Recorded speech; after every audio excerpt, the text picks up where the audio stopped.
Hello, and welcome to another session with the Aucademy. I'm Victoria, today's host. I'll give a physical description. I'm a white, middle-aged person with glasses, and I have shoulder-length, very grey hair. And I am wearing a purple hoodie, and I'm sat on a pale pink sofa. And I'm joined today by guests Wayne Attwood and Andria Walton. Would you mind, Wayne, giving us a physical description, please, if you don't mind? Absolutely. I'm Wayne. I'm sort of just above middle-aged. Aren't we all? White, quite rotund, short grey hair.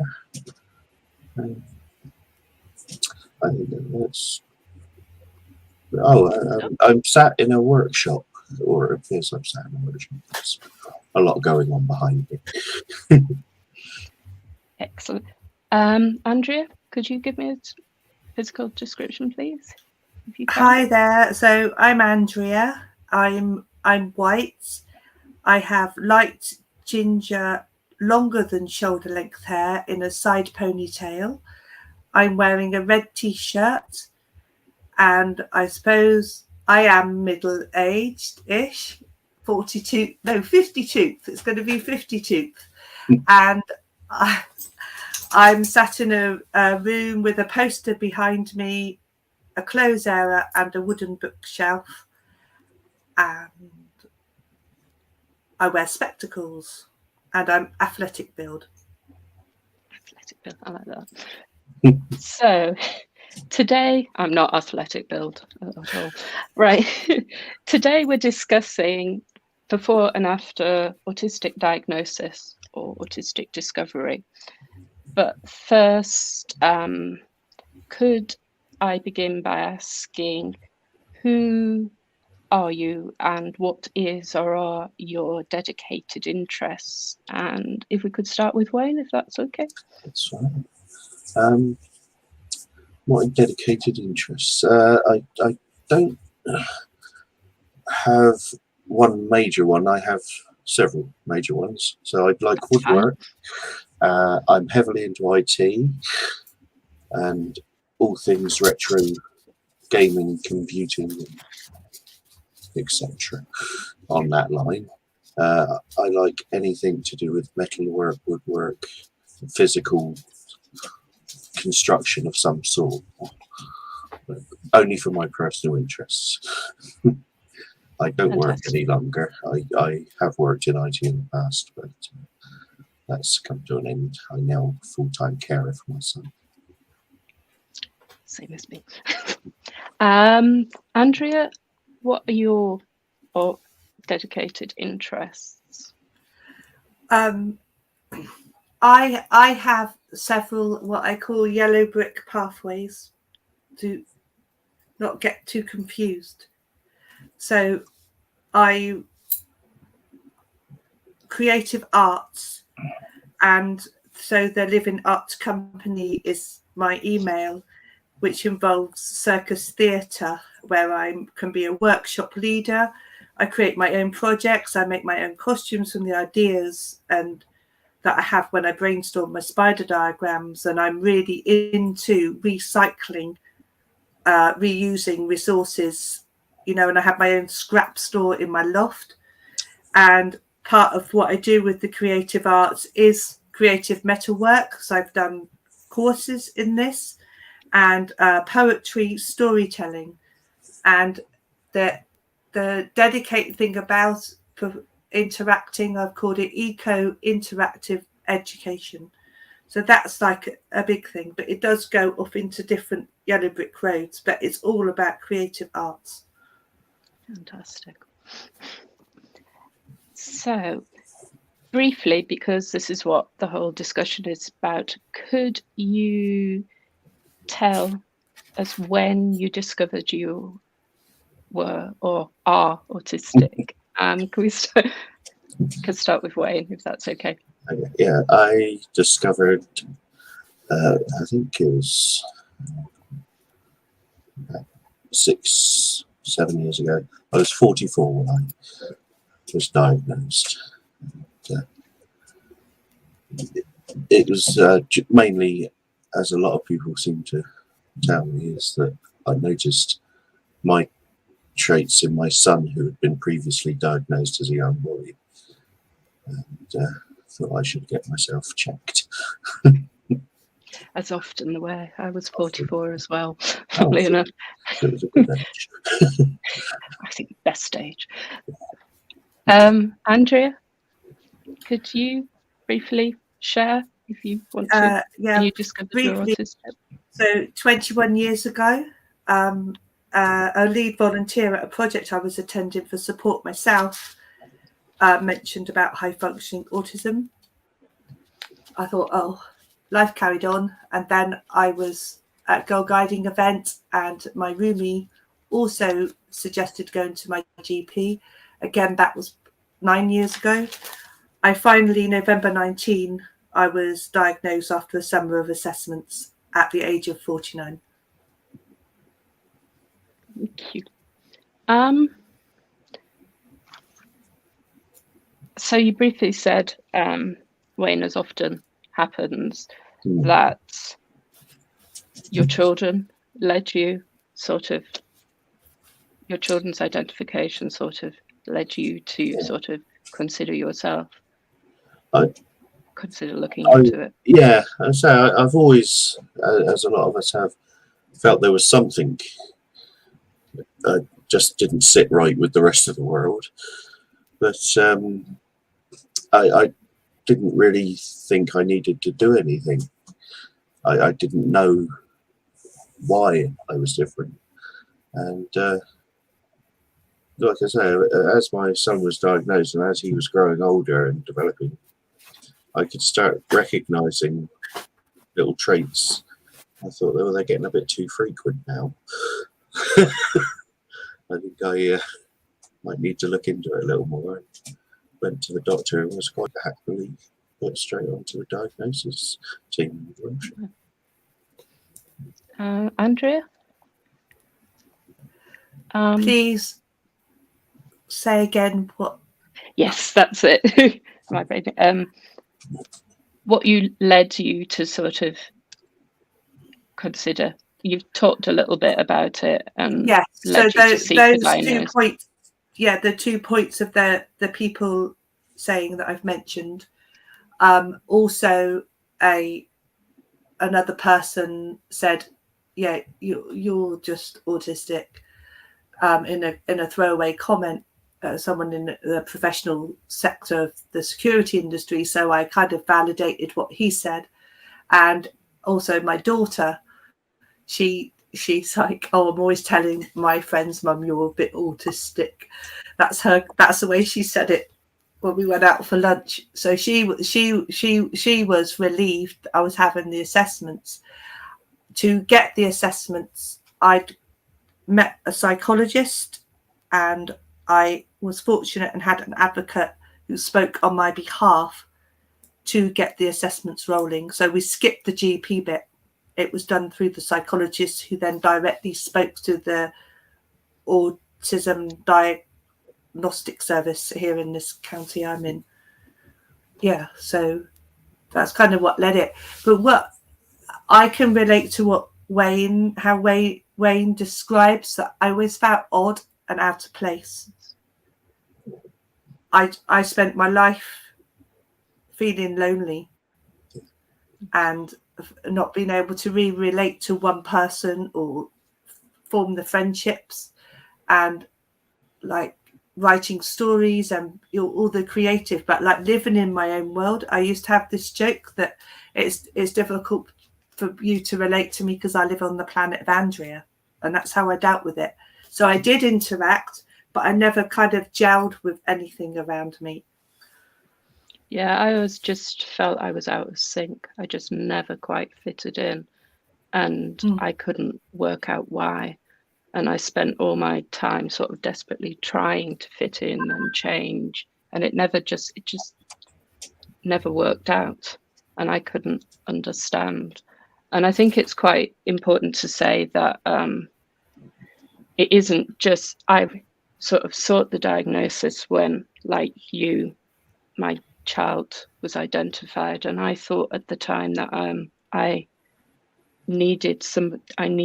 could only say I was autistic if I had that diagnosis. And I now, sort of having contact with the community, have realized that self-identification is perfectly valid and important, because in some respects it's not, people don't have the access to it. And I sometimes sort of wonder, I think at the time when I was first went for I thought the people diagnosed, they were the experts, they knew everything. And since discovered, actually, so much more to it. there's so much more that they don't see or know. I feel quite sorry for them, actually, a lot of the cases. So also, can I add, please, before on the avenue before diagnosis, my social behaviour was continually misunderstood. yes, continually, and that, so if I went through a timeline of 0 to 5, 5 to 10, or took the timeline for going into school, and when I look back, and the paediatricians coming, going for speech therapy, the auditory issues of 6 operations, and I don't mind saying on here, is my sphincter muscle didn't form properly either. So I lived with that, and that all that I'm very comfortable with. However, the misunderstood has been a bane in my life, and has caused lots and lots and lots of negative impact. You know, so yeah, so that was like before. So for me, having that piece of paper really meant a lot, because that's, I wrote it down 2 years and 7 months ago. It's took me 2 years and 7 months to go, here I am. Because when I was given the diagnosis, I phoned up the assessors and I said, hello. She goes, how do you know I'm about to put your letter in the post? I said, I don't know. I just thought I would call, find out what's happening. And she said, are you on your own? I said, no, my care support lady is here. She said, I'm going to tell you on the phone, because she knew I wasn't on my own. So she told me, and I'd like to say the reaction I had was a negative and positive reaction at the same time. So disbelief, shock, and relief are simple descriptions. Huge sobs, lots of tears, and I ran to my sofa and I rolled in a ball and rolled in my heavy blanket, and I was and I really didn't know. That, because I just threw the phone at my care support lady and ran. That was the reaction. And then after that, I felt a fake, like it wasn't real, and that went on for a while. That this isn't real, because I'd lived as an autistic person all my life, and no one had ever let me be myself in the services, in schools, my own family. So I'm relieved. So it is almost akin to having a bereavement at the time of the diagnosis. The shock, and then going through processes to understand. And then because in May 2019 I had a breakdown, so I was under a Care Act assessment, which is why I had 8 hours at home support already. So, and that, that's the other part of my story of before the assessments. So after diagnosis, it's meeting people like yourselves, meeting Wayne, he's in the same county, which is a huge relief, meeting other what I call speak out people. I cannot tell you how relieved I am that that loneliness I lived with all my life is not here anymore. It's in the peripheral vision. And I'm pinprick saying that. It is unbelievable. It's a beautiful thing to say. I just love the way that you said that you saw this and it was, here I am. I just think that speaks volumes. It's wonderful. I think I remember when I got the letter, there was a relief, but I don't believe at that time that I knew myself as a person. I think that has come along the way and is still ongoing, to be honest.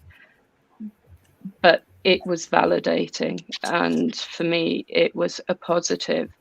And the difficulty was coming across when sort of you face this with the outside world and you are sort of relieved, you are happy about this because finally it is explaining a lot about you, and then other people aren't. And that is where I sort of found this difficult.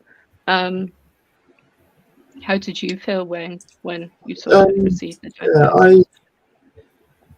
It was quite a shock because I was expecting to feel relief, and the validation part, and what I actually felt was terribly sad and upset, and it was absolutely heartbreaking. I just didn't know how to feel apart from sad, and I couldn't.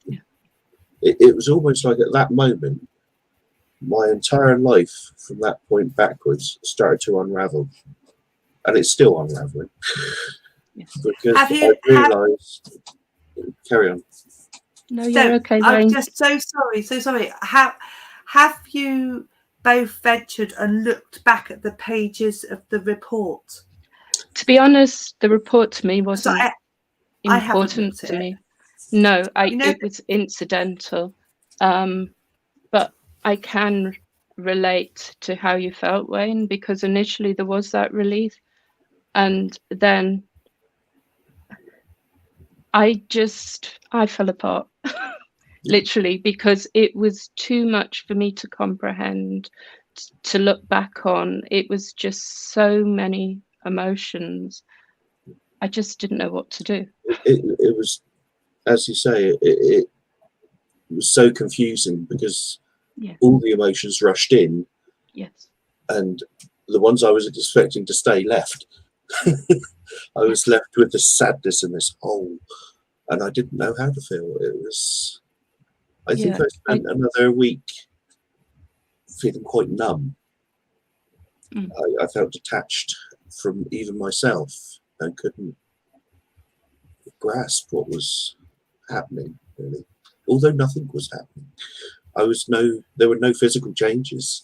I just couldn't grasp the enormity of what had just happened. It's reframing your life, isn't it? Almost. Absolutely.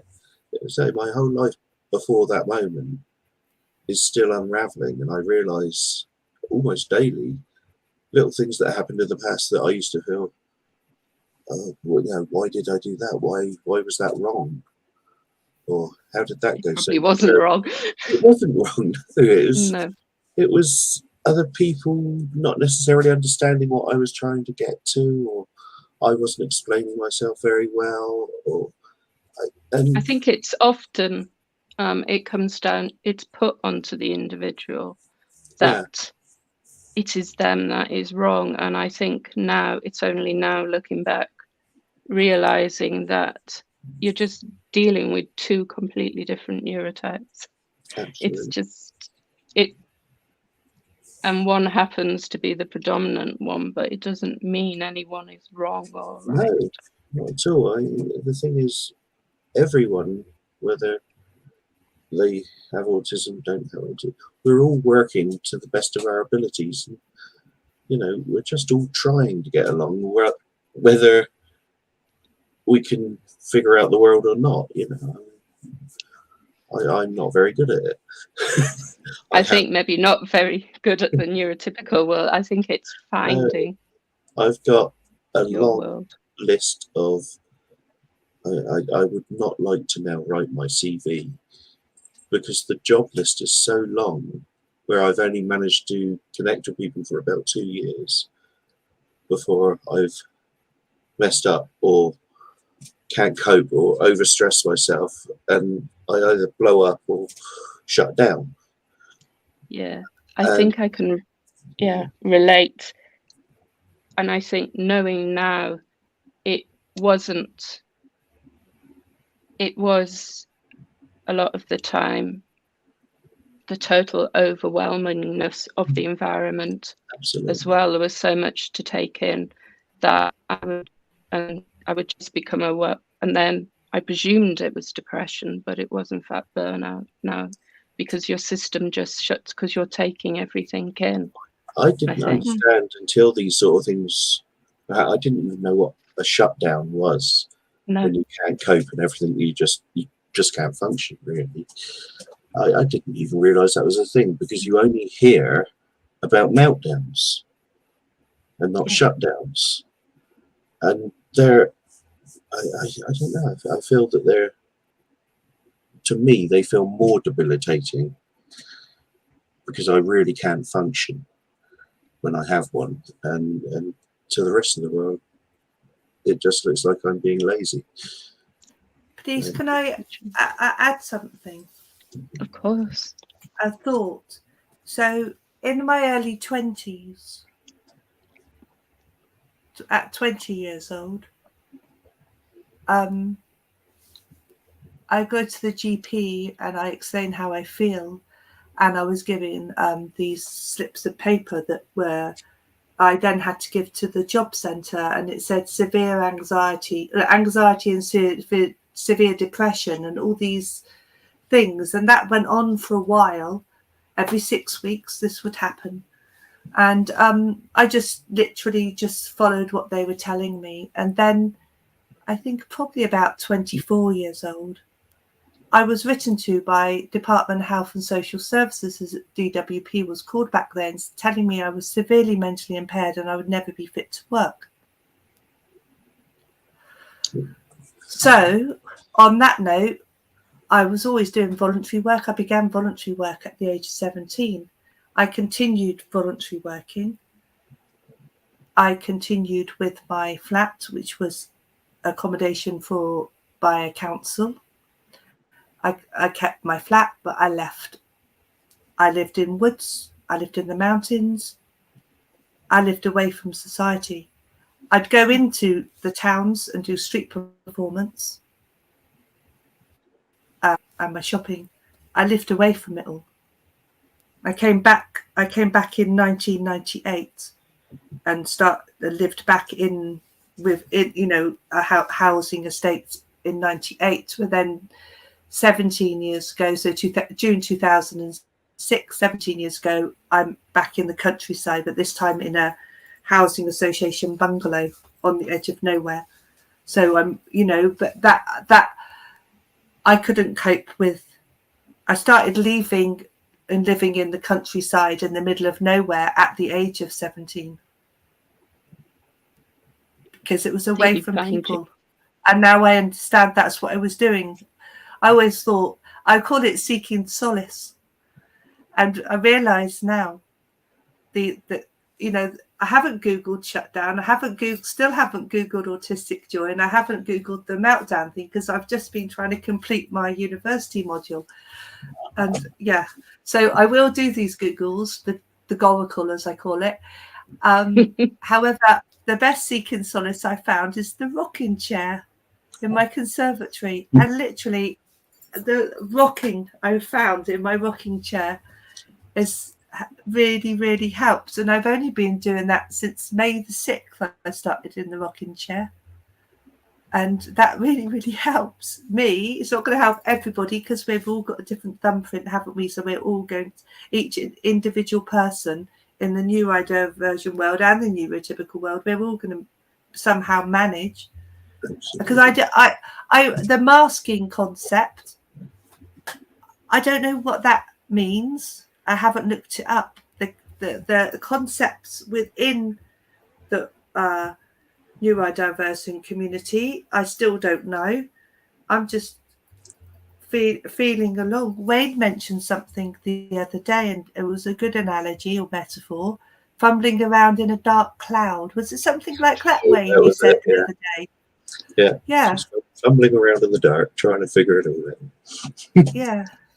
It's yeah, it does. It really does.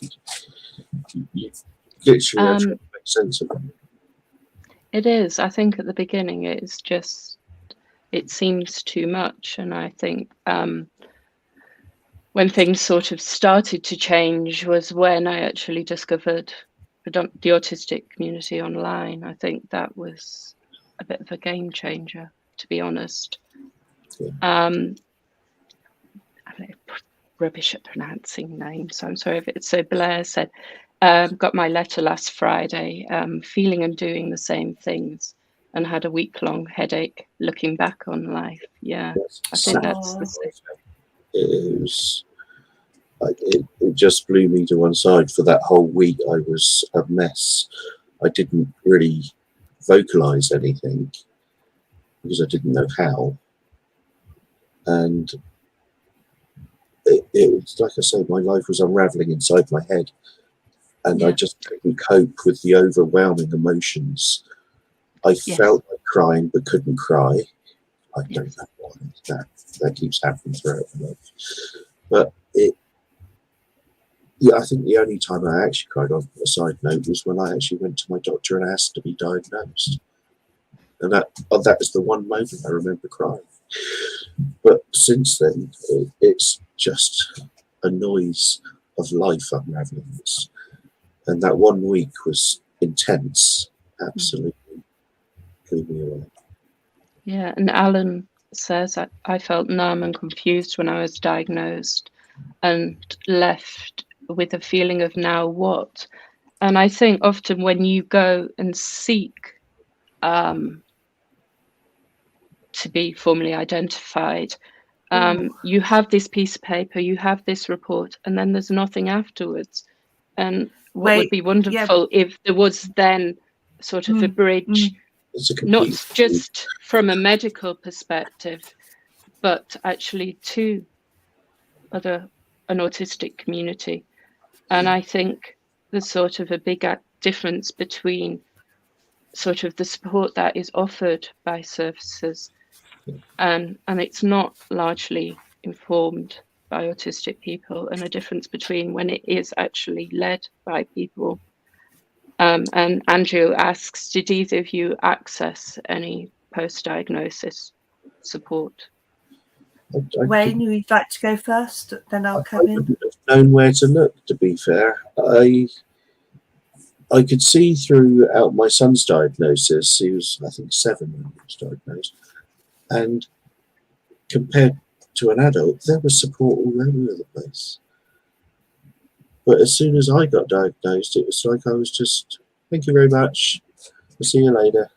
That was it. There was nothing. I didn't know what to do with my feelings, my emotions, or anything. I didn't know what to do next. My wife, luckily, found our group that me and Andrew are in, and that has been the only thing I've ever had any support from. I don't. This is my entire world. I don't really go out. I live in my shed as much as possible. My little man cave, as my wife calls it, and I hide from the world so I don't have to deal with it. And if I try and deal with it, I break down. I can stand on the edge of the pavement, and I can't physically take the next step because I'm so scared. And the world is terrifying. And I think I was actually braver when I was younger. But I'm not entirely sure when you say about masks, Andrea, that I think I've put so many masks on over the years, I'm not sure how to take them all off yet. And sometimes I don't believe that it is safe to just do that. I struggle a bit with the whole, it's been put in place where it's not, all of it's not conscious. Some of it's unconscious, and it is a way of protecting yourself. I'm fortunate enough to be married with a lovely wife, and I've got a son and a daughter, both now adults. But my wife understands me almost completely, but there is still one or two masks, even for my wife, that I can't just take off. They were there when I met her, so I don't feel that I can just relax and be completely myself. It is very difficult. Oh, was it Alan that asked about post-diagnostic support? Yeah, Alan said practically all my post-diagnostic support has been provided by the autistic community. And I think I've pretty much found that, because I've found on the whole that services do not know what to do with me on the whole, because either you're in the learning disability side or the mental health, and they just don't get it. They're trying to sort of move me on and get me on track, but it's not, because my track is different. Please may I say that in the county that both Wayne and I are in, it was a post-diagnostic appointment. Yes. It was a booklet. It was a sheet of apps. It was a letter with the wrong name on it, because that certain name has been taken out of diagnosis, with not the assessor at the post-diagnostic, another lady completely that I'd never met before. Yeah. Once many years ago when I used to act. Yeah. So I had met her, whether she recognized my name, decided to do it because I'd like to add why, but I could do that another time. But so I felt like I was just given this bump, off you go. Obviously, the first thing I did was go to the library and see if there's any books. I found the book. I bought the book. It's on the bookshelf. Not looked at it. I found As We Are group in Wiltshire, but that took months and months and months because of this fake feeling and the way that you both describe it so well. I called it like a bereavement, the numb, the shock, the like it was sinking back into my own head completely. And but in Wiltshire itself, because it varies what I'm learning, it varies from county to county. There's no correlation between shaking the services up and saying, look, you haven't got quite this right. You have, I'll get my words muddled. Things can be improved, and I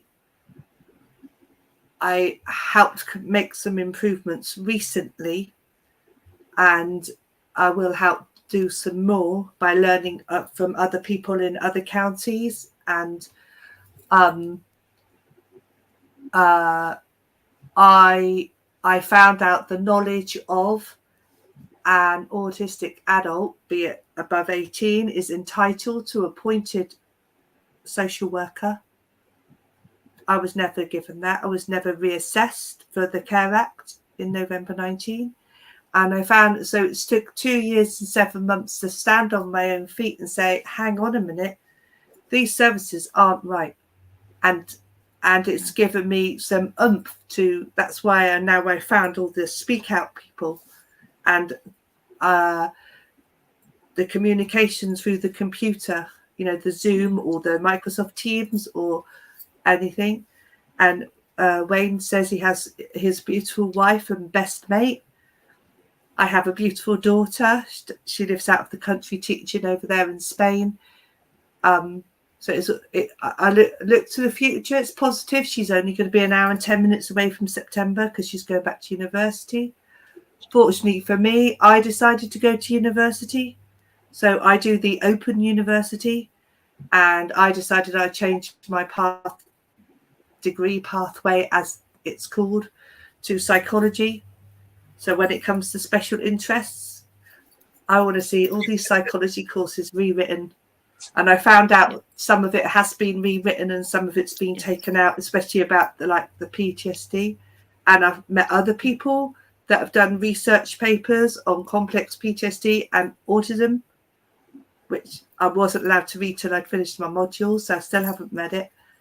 You know, so I'm slowly coming out of my bereavement cloud, you know, because there is, and I think the support doesn't exist from the services. It exists from people like you. I think, yes, I think it's often you think, I mean, I remember when I sort of had this, I got this diagnosis right now, I need fixing. That was my belief then. There was no acceptance. And I know now I don't need fixing. I'm just me. But I don't believe the support would ever come from the service. It can't do, given the knowledge base. There are people there, the people making the changes, particularly in academia. When you look at some of the autistic-led researchers coming through and the research has been done, that is important. Absolutely. But it is the system that is broken. And I think it's that realization that it isn't us. And when you're talking, a lot of it sort of is very similar to Chloe wrote a blog on sort of the 6 common autistic discovery reactions, because between her and Annette, they have come across hundreds of autistic people. And it's not staged, it's not linear. You start here and you finish here. It sort of goes to and from, and I suppose it's like your spider diagram sort of thing. And so the first is denial. It doesn't necessarily start with this. You can start at any point. The link will hopefully go up for this. And it's that feeling of imposter syndrome, even though you've got this piece of paper. Well, they might be wrong. I might be wrong. Please, may I ask, is the imposter syndrome mean that fake feeling I felt? Yeah. Does that mean imposter syndrome? Yeah. I'm not, who I sort of think I am. I have no right to say that I'm autistic. And then anger, sort of, as I think you've mentioned, Wayne, reevaluating life and events, anger at the injustice. And I think as autistic neurodivergent people, justice is a massive sort of part of who we are often. And the injustice of being invalidated, sort of for our natural autistic behaviours, which we've felt, and experiences that we've often had to hide. And I think that's where a lot of the mask comes from, that when we have sort of shown who we are, this has been invalidated, or sort of, you said, misjudged. It's not seen as what it was intended. And there's also bargaining. Oh, well, maybe I'm just only a bit autistic, or I'm sort of, I hate the word, high functioning, because I don't agree with that either. And then I think what you're experiencing, Wayne, is talking about the depression, the burnout, and all the masking and shielding and keeping up that is exhausting. Because it's that constant having to, I think I spend a lot of the time when I'm out, in the real world, second guessing everything. Okay. Yeah, I've probably, well, it's not probably about it. I have my whole life had to second guess everything. If I got things right, I wasn't told that I was getting it right. If I got it wrong, certainly as a schoolboy, I was often bullied progressively. It's almost as if they knew. And I just felt, yeah, I think bullied is the right answer. I think society has bullied me through my life, and I had no explanation for it. No. And then I got my diagnosis, and it sort of made sense, but I was a little bit resentful of not having that knowledge to combat it. Really. And then it goes on to acceptance. So, okay, I am autistic, but it's when the mixed responses that you often get from people who told you that you can't be. And then I think there is the important bit, whilst these feelings are entirely valid, of the anger, the denial, and the resentment, it's the embracing of autistic identity and having confidence in who you are as a person, and connecting sort of to the culture of the community in autistic spaces and things like that, and sort of gradually, when it is safe, and I think this is important, to sort of become who you authentically are. And I think often that is sort of almost the difficult bit, and you sort of, the two of you mentioned your group through which you sort of met. Have you experienced any of all of these stages during your autistic discovery? I think obviously the anger was there with the bullying, was denial huge, and I just really haven't got around to fully embracing. Yeah, I'm still in the imposter stage many years on, so I don't feel that I should have any assistance, but I don't know what I need assistance with. I don't know myself how to help myself, so how can I expect others to? It's just, I find it very difficult to actually accept myself. So I can sort of understand that. I think for a long time I sort of masked and hid the support that I actually needed, and it took a lot to ask for that.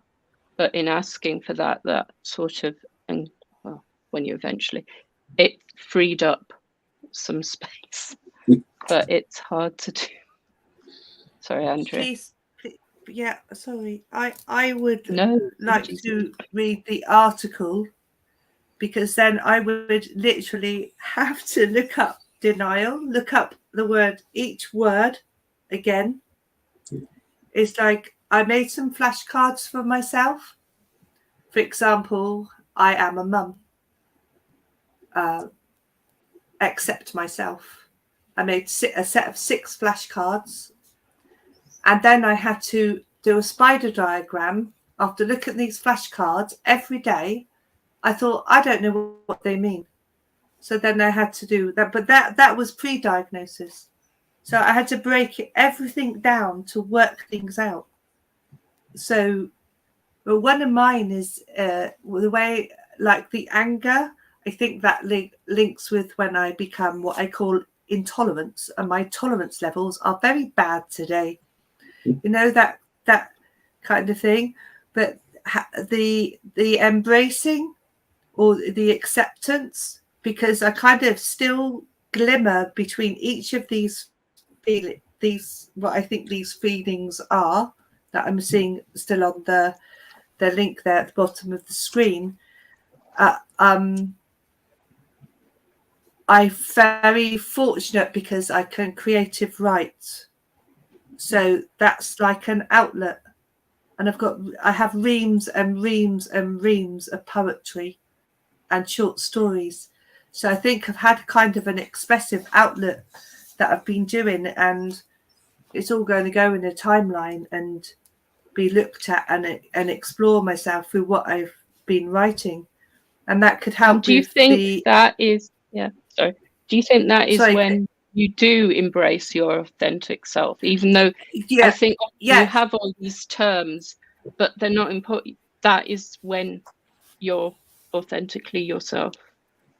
You're giving me a character name, a new character name for a costume, and use the word authentic. But I just want to learn. I'm just going to take my time. People are still misunderstanding me. People think I'm stupid. I've experienced it in some voluntary work. But when I'm emotionally settled, I don't miss a trick.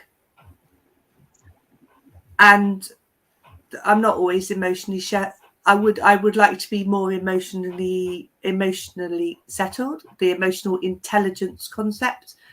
However, when it is on that level, my sharpness, people have said to me, "You're sharp." I said, "You haven't met my daughter yet." And that recently in an organisation I've been volunteering for 20 years, it's got that derogatory I found from the other people.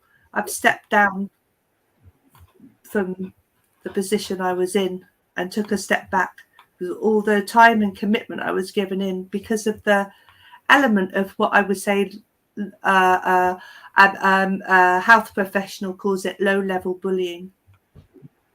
Because the words, the mental health words, which comes with the complex PTSD and then the autism on top, people are still like slapping me in the face. So I've still got that.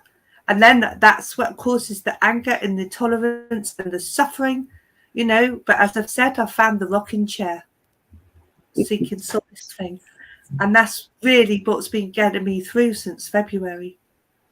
Yeah, I think it is sort of finding things within yourself that regulate you and discovering what works for you. And that I don't believe will ever come from a book or a textbook. I actually think that is just through connecting in spaces such as the one that you both found yourself and other spaces like that. And Aucademy says, our autistic discovery journey will take a lifetime.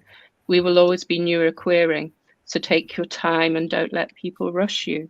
And we process so much and it takes longer. And I think that's really, really important. You almost feel that that's this big rush that you have to know. And I don't think anybody ever does.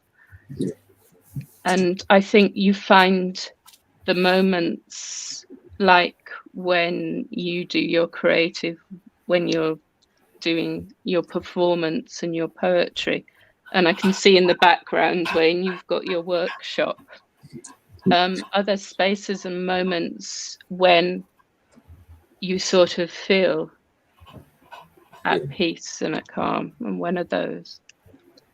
I think I can bury myself in a project within my workshop, but I don't know, my calm, I would say, if I had to find a place, is probably when I'm doing archery, when I'm stood in the middle of a field on my own, shooting arrows at a target that doesn't mind. And I just find peace in. Hey, Wayne, organise us an archery trip with As We Are. Yeah, that's a good idea, actually. Yeah. Let's go and do some positive activities, as they're called, with our group here in this county.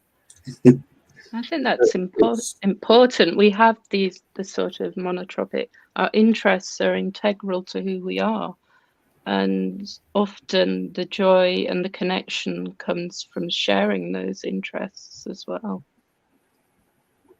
Yeah, I don't get to share a lot. I spend 90% of my time here.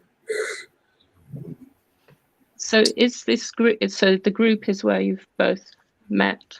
That's yeah.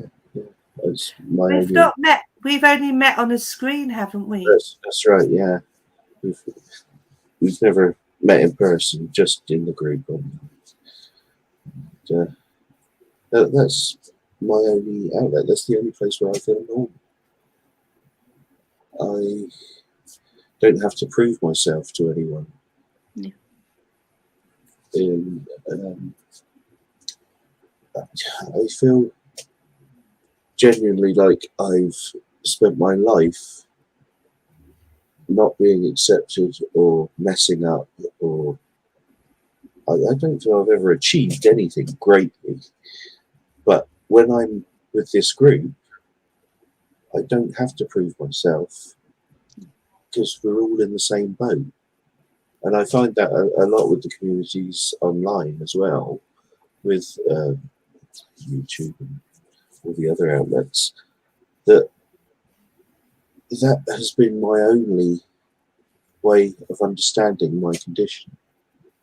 And that was initially, that was the only place I went to find out how I was meant to feel. And I still don't know.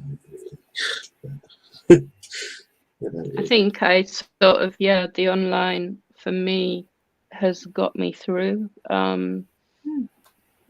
As Chloe said, she only met my legs. It's worth waiting for till last month. And Aucademy says, if you're wanting to learn more about your autistic self, Aucademy sort of has a long back catalogue of videos. And we also have closed autistic Facebook Aucademy group spaces for anyone wanting to explore and discover. And that is if they're diagnosed or undiagnosed, discovered or diagnosed, or sort of self-identity. It's a place for everyone. It's a very gentle, accepting space. I don't feel that the diagnosis is 100% critical to my acceptance. It helped me realise a little that I wasn't as that I wasn't broken, so to speak. Yes. I felt broken, and I still do to some extent, but I'm not, and that is what it helped me with. But at the same time, without the diagnosis, I would have still been the way I am. I would have still felt that something wasn't sitting right, and that I probably would have realised eventually, that this is where I'm meant to be, is with other autistic communities, trying to figure it all out. Just out of interest, is there a difference, sort of, because you said your children were diagnosed as well, is there a difference in their outlooks and how they view being autistic? Yeah, my son, I don't think is accepting it as well as could be expected. He's quite angry at the world, but I think I know we're all on the spectrum, and we have this amalgamated sort of mess of things that makes us individual. But me and my son are quite different. I'm very passive, and he's quite angry at the world. So it's very, which is why I'm his carer, along with my wife, obviously. And I don't think he's really struggling at the moment. My daughter is not diagnosed, but she's quite certain, as we are, that there's definitely a high percentage of ADHD flying around. Dan, I mean, she cries, I think, when she comes in my workshop because everything's out of place. Whereas in her world, everything's straight lines in place, minimalist. But she's so yeah. I think it's all flying around the family. So quite well.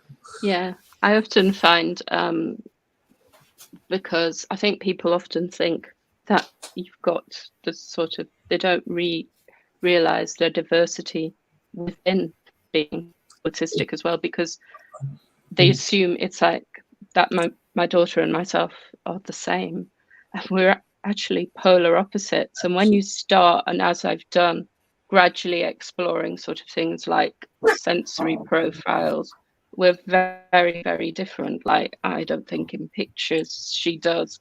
So what I actually talk or describe can have a mammoth impact on her, and I never realized. And it's between the two of us, gradually sort of, I started first connecting sort of with the community, and she sort of listened in the background, and we sort of gone on the journey together. And then she's found things, and sort of we've educated each other along the way, I think. I think But there's been a lot of, between me and my son, things have not always been straightforward. I don't know how to explain. It's been physically complicated in the last few years as he's got older. So we've had the usual going through being a teenager, along with being autistic, and the emotional explosions within. And we are so far apart. But when we've had social workers and we've had support, he currently gets, I think, 16 hours of support a week on some level, and then he gets education to come to the house on top of that. And I've learned that he gets analysed quite well, yes, but they don't take into consideration the rest of the family, and the fact that sometimes my traits don't mesh with his, so we don't always get on, we don't always understand each other, but I have to give way to his traits because he's the younger one, and it's very difficult for me to switch my traits off or try to suppress them so that he's allowed to expand. Very difficult. yeah, I get that. And I think this is where I found it really, really useful, sort of when getting to know your profile as an autistic neurodivergent person. So knowing those differences and knowing when the clashes happen, because they do, particularly it can even be down to different foods. So my daughter's safe foods are actually my idea of sensory hell. And there is this resentment, and it is, and it you considered that you give up everything for your child, and sometimes by doing that you can't then carry on, because you're also sort of trying to discover about yourself at the same time. And I think that sometimes builds, and you need those spaces where you can just be you. Please can I say that so my daughter, she moved to Spain November 19 at the time of my letter diagnosis, so it's been a different experience in that she's not been at home while I've been going, oh, so I've been autistic all my life then, have I? Oh, she has been back, and obviously she came back, and and I've had to do even though she's older, still do the firm mummy voice bit when they need to, and the nurturing bit that I need to, and all the parenting roles, even though she's an adult. But she said, now I know you're whoever comes round to look after you. She spoke to me at Christmas, and then at the end of January, she herself now goes for an hour chat with someone a week. And I wrote her a timeline of her childhood, of stuff that happened, and when she wasn't actually with me, to help her process. But I haven't hidden anything from her, but I didn't have any care or support at all for 9 weeks. I had just recently. So I didn't tell her because she's 25 and she knows I have stuff. She knows the autism diagnosis, but she's 25 and there's just absolute adamant to me, I do not want her to go through what I've been through. You know, and I keep, it's like a mum, you could call it a mum mask. When she phones, are you busy? I take a breath and no, and calm voice, everything, not to spark off any worry in her mind. And it is, you know, or if I don't answer the phone, I say I'm having a nap, or I was driving, or, you know, I suppose that's the mum protection thing. But I do like Corrie probably won't ever go for a diagnosis, but she's so like me. Everything, the hand gestures, the whole everything. So she's not doing, but also in my family, I totally recognise my mother. My brother is being put forward for ADHD assessment. My niece, his daughter, that was her assessment, the ADHD, but I recognised her because she did tippy toes as soon as she could walk, and I'm a tippy toes person, so you know, and I look after her as best I can. So it's definitely, you know, within the genes of our family as well. I think it's, yeah, when I look back on my family and things like that, and I've also sort of learnt in sort of with my daughter not to suppress too much of what I'm experiencing, because it's almost like an example. It's sort of, we sort of learnt to get, and gradually by sort of suppressing everything of me and not sharing everything, it creates more worry for her, because I think there is almost an instinctive energy as sort of autistic people that we can pick up, and I think often that's where the confusion happens when it's with when you come across sort of neurotypical people, because you can sense that something's not right. It just, there is because they're not saying what they're meaning. And Victoria, can I ask with children, yeah, because you live at a family home, you and your daughter, and Wayne does. My daughter left for university and has only come back every now and then, so it's a kind of different, you know, yeah, for me, because she's already grown up. Yeah. She's already like almost a grown up at the point of my diagnosis. Yeah. My daughter is currently just finished her second year at uni. Oh, congratulations! Same as my son. Yeah, so we do have a lot of time apart, but my daughter again she meshes with me. We have we can speak across a room without speaking. Yes. And it's nice. So when she is away, I feel that, you know, somebody's taken an arm. So it is quite nice to.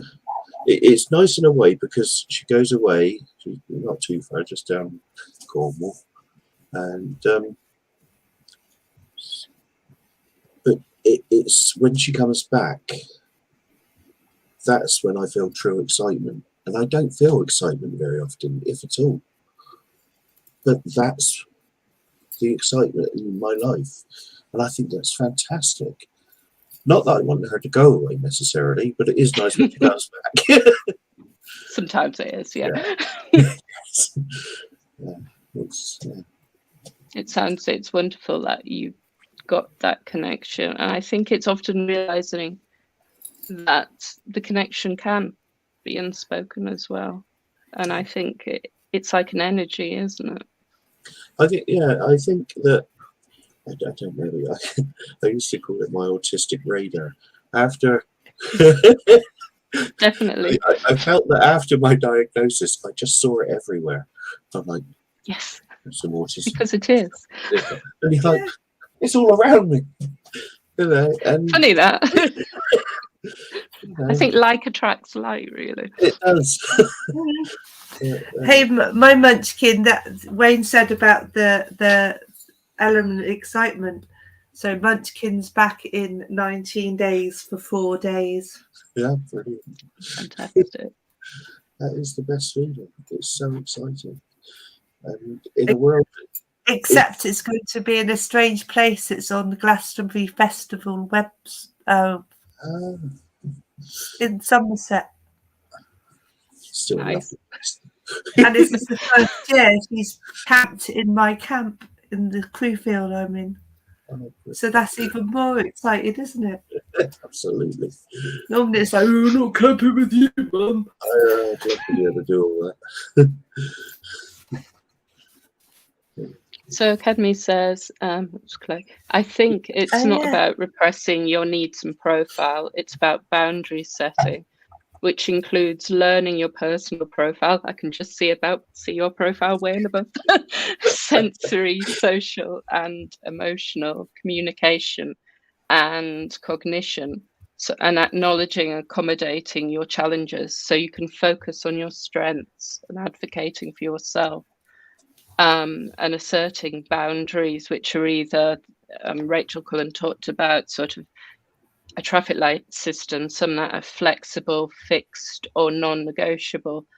And there is a link there and it's worth sort of exploring. And I think often boundaries, it's something I desperately, an ongoing thing trying to work upon. And I think all of these things are and it is self-advocating. And I think we spent such a long time sort of trying to fit in and do the right thing that it's been at the expense of our needs as well. Absolutely. We spend a long time trying to make everyone else feel more comfortable with us than we do trying to make ourselves feel comfortable. And we sometimes lose sight of that. Yeah.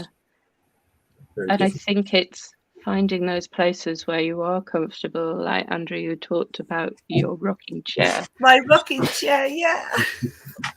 And I think that is just true autism. And I think that's sensory and knowing what to regulate. And for me, a sign that my wife bought me. I'm not sure if it'll come up very well. My eyesight's not good. I will read it. To you, it may only be a shed. But to me, it's a sanctuary. And that is literally what it is to me. In here, I feel safe. And I feel calm. And I've got a million things to tinker with, take my mind off everything.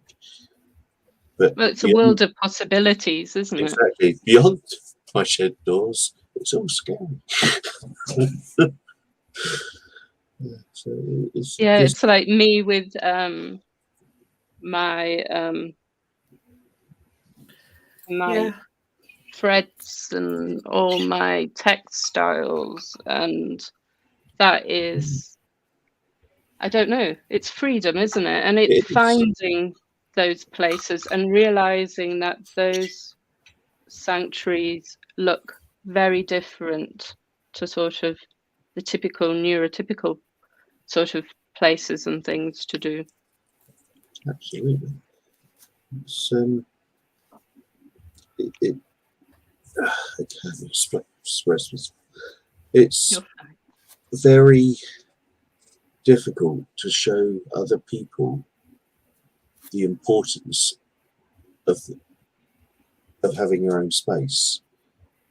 And when somebody doesn't understand that and invade your bubble, so to speak, it can be quite, the anxiety just builds minute by minute. It's great. It's okay if we're putting ourselves into that bubble. Almost, it's like trying to put your foot into a cold pool. You ease your way into a social situation.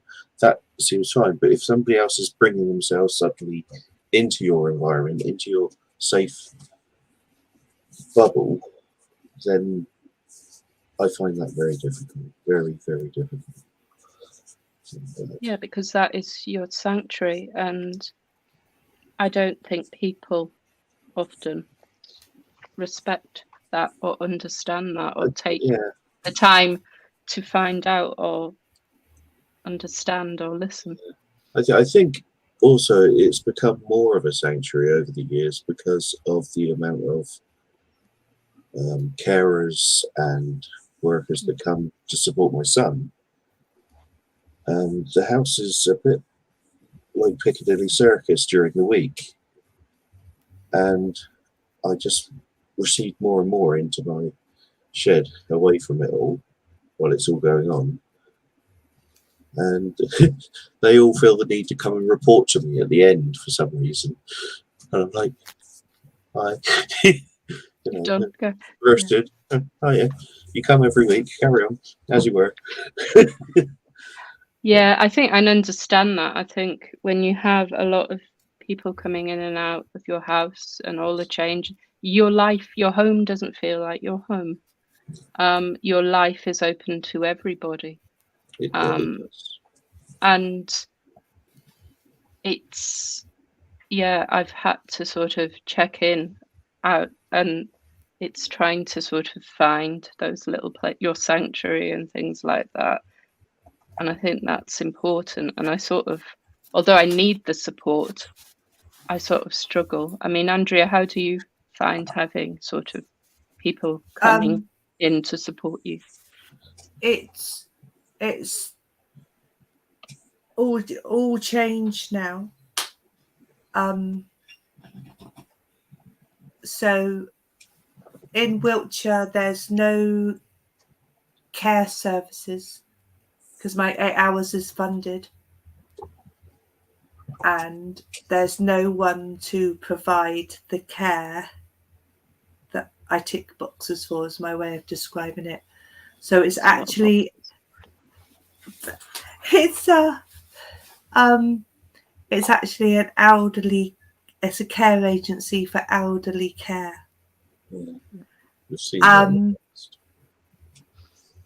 And the lady is lovely, so she's been twice. However, I don't know my care hours next week, so already I'm like, I don't know my routine. I don't know who's coming. They haven't communicated with me. They're not trained. Their elderly care training is expert. Their paperwork is expert. Their HR stuff that they brought is expert. However, so at the moment, I'm just what I call holding on in there. See what happens this next couple of weeks. See what happens when my needs are assessed again, because I'm working on that as well. It's quite difficult, isn't it? Yeah, my mental health phrase. So my, as I call it, my emotional health deteriorated from last December to February, and then the care agency said, see you later on March the 10th with no valid reason. And all this was going on because of everyday occurrences. Thus I found the rocking chair and Pooch, the dog. That's got me through. And the online connections has got me through. But I don't know what's going to happen because if this care agency, because it's actually said in my Care Act assessment, 1 person, 2 blocks of 4-hour sessions in the week fitted into the little routine I have. But at the moment, I don't know where this is going to lead to. So who knows? I know how fortunate I am that I have the 8 hours. You know, I know my joy and fortune from that. However, the elderly care agency, I'm not elderly, am I? Look. No, I think that's what I found as well. You know, but the lady herself that's come, I think, you know, hopefully she recognised that they will, because they were thinking about sending a team of 5 people coming in whenever.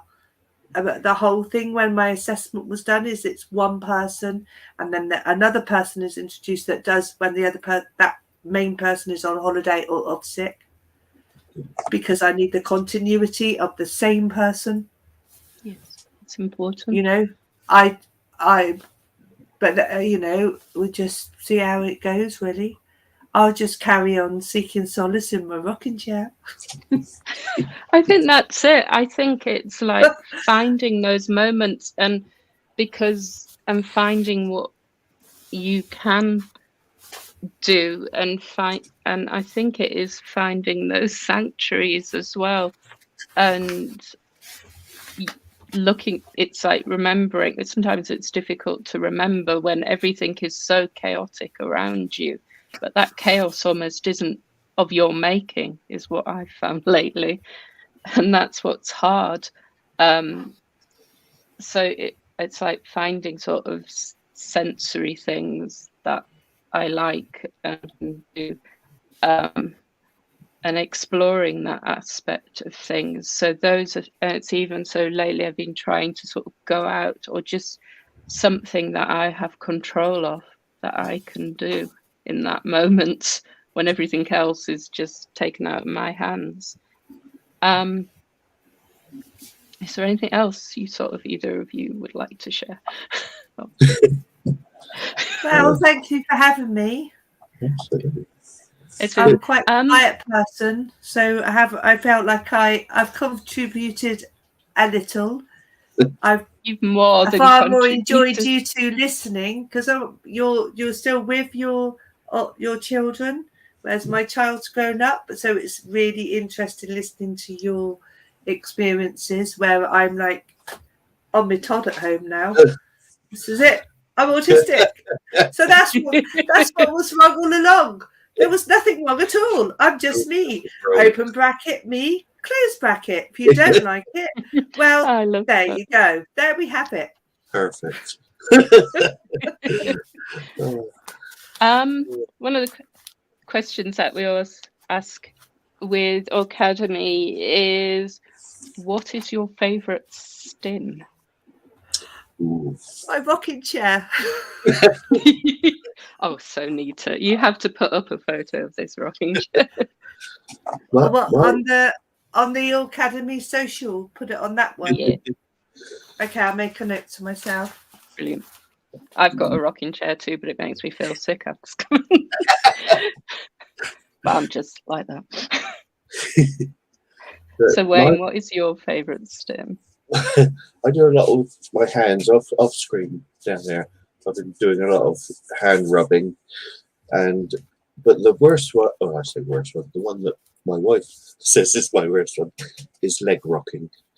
I shake my legs all the time, and it makes me feel so much nicer, and I don't understand it myself, but it's great.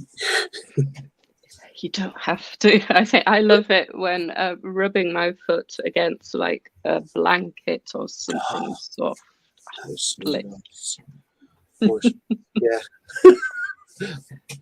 It's like now discovering all the sort of different sort of stim tools and fidget things. I've got it's just Rubik's cubes and things that I play with all the time.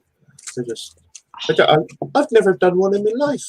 I still haven't. Can you actually do them? Because I No. used to just take the stickers off them and try and... Yeah, no, they I was 10. too much I now. taught myself. But I've taught never yourself? actually achieved it. But Yeah, it because I feels couldn't understand the book from the library. I couldn't understand the book? instructions, so I just sat there, worked it all out, and I was 10 because I remember where I was at the time when I kept working it out at band practice when I played cornet. I kept going. I think playing a musical instrument is a bit of a stim as well. I think people don't realise that. Can I tell you my new one Oh, beside the of rocking course. chair? Because the Go rocking for it. chair kind of started with when I also had the dog. Pooch's silky ears. Oh, yes. The Pooch's silky ears. Oh. So soft. So the lucky thing I have on that is I have 4 dogs. So Oh. when one gets bored of me, I just move on. Got them on rotation. Yeah. Katie said, I discovered I can pick things up with my toes. Oh, Wow. nice. God, that is impressive. Dr. Chloe says, animal fur, yes. I love Jasper, cat smell. Absolutely, because I have a pussycat too, his royal gingerness, and I just love burying myself in and go. It's nice to have like everything's a stim. You know, when you think, oh, that's a bit, indeed. that's a bit. It is like the being surrounded by everything to live in the moment game. So everything's I a think stim. that is the only way to do it. Those moments of true autistic joy, like the sort of the pause. It was Caitlin called cat beans, the paws and the pads of the paws and things like that. It's utter bliss. Yeah. So I'm going to interrupt first before Ben. My daughter loves seals, and everybody, and I've been badgered, and everywhere I go, I have to ask is what your opinion of seals is. Seals? Yes, as in the animal. I'd have loads. I'd love them. They're so cute, but at the same time, I don't want to entrap them. So I love the fact they're there. I'd love to be able to see them constantly. But with regards to that, it would have to be alpacas. I would have. I went seal spotting. Oh, wow. So I did seal spotting last October on the Pembrokeshire coast, and they're just like these little. Where is it? Where is it? I didn't see it. I didn't see it. And it just and then it pops up, you know. And so the Pembrokeshire coast is a beautiful spot that I've gone to on and off for many years, and go for a walk and go seal spotting. So I do enjoy seal spotting because more often than not, I don't see. I don't once, but everyone's going there. Me, I'm going where. So. However, when you do see the seals, they remind me of beavers. And Pooch went swimming. And because she's this grey corgi, she looked like a seal or a beaver when she was swimming in the brook the other day. So I've got otters that go across the field out the front of our house, which is lovely. See an otter in the wild now. That's great. Nice. So I will give in to Ben's pressure. What is your favourite form of potato? A mashed potato river. Oh, sorry, my storytelling now. Mashed potato with crushed garlic and crunchy black pepper. think I'd have to go for Dauphinoise. There is nothing better that can be improved with cheese. Yes, especially if it's crunchy and grilled. Yeah. So next week's Aucademy session, we will be discussing hyperempathy. So thank you for joining us today, and we will see you all next week. Thank you And very, this is where very much. apparently we wave awkwardly for a long time. Oh yeah, I'll just do my I best. can do awkward. I don't mind. I do awkward really well. Thank you. You. I've learnt a lot. Thank you very much. Thank you. You're very welcome.